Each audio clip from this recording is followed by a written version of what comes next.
القانون التاني اللي هنتعرف عليه هو قانون باريتو. بيقول لك ان 20% من النتائج بيديك 80% من المجهود. يعني انت لو بذلت مجهود بنسبة 20% في حاجة مهمة هتديك 80% من النتائج بتاعتك. يعني انت دلوقتي عندك مادة بتذاكرها، والمادة دي الدكتور قالك او المدرس بتاعك قالك في نقاط مهمة لازم تركز عليها. النقط دي لازم تذاكرها كويس وتحفظها كويس وتفهمها كويس، لان النقط اللي هي البسيطه دي اللي هي حوالي 20% من الماده اللي موجوده معاك هتديك بنسبه نتائج 80%. يعني ممكن يكون 3 4 فصول في الماده او فصلين ولا حاجه في الماده اللي معاك، ممكن يجيبوا لك في حدود 80 او 85% من الماده كلها. ممكن تكون الماده مكونه من 8 او 9 فصول، مع ان الفصلين دول ممكن يجيبوا لك درجه في حدود 80 او 85%. فانت ركز على الحاجات المهمة وما تحاولش تركز على الحشو اللي موجود في الكتاب. فانت ركز على النقط المهمة بس في المادة اللي موجودة معاك.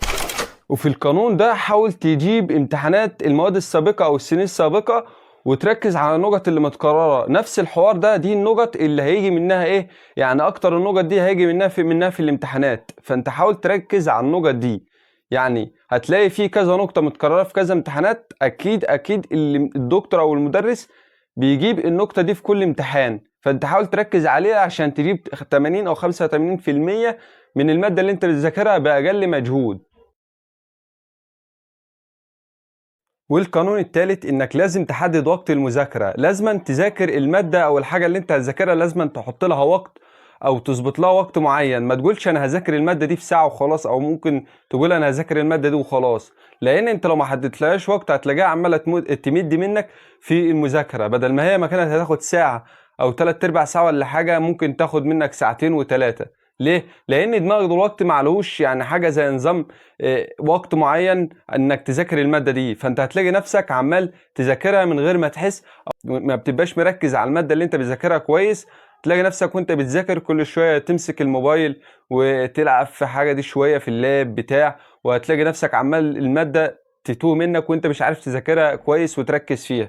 فبدل ما انت ما كنت هتحدد لها وقت ساعة ولا حاجة، انت دلوقتي ممكن تضيع منك 3 أو 4 ساعات في المذاكرة من غير ما تحس. فالحاجة اللي موجودة معاك لازم تحدد لها وقت انك هتذاكرها في قد ايه، لان الدماغ رق ما يحس ان في وقت محدد للمادة او الحاجة اللي انت بتعملها، هيحاول ينجز على قد ما يقدر ويستوعب الكلام اللي موجود في الحاجة اللي انت بتعملها. فهيروح يعني انت هتلاقي المعلومات بتذكرها على طول او بتفهمها على طول، لان انت دلوقتي دماغك هيبقى في حالة زي نظام ضغط شوية عشان ينجز الحاجة اللي هو فيها. وفي المرحلة دي لو ما حددتش وقت لنفسك فانت هتلاقي نفسك بتضيع وقت كتير. فلازم تحدد وقت لنفسك كويس جدا.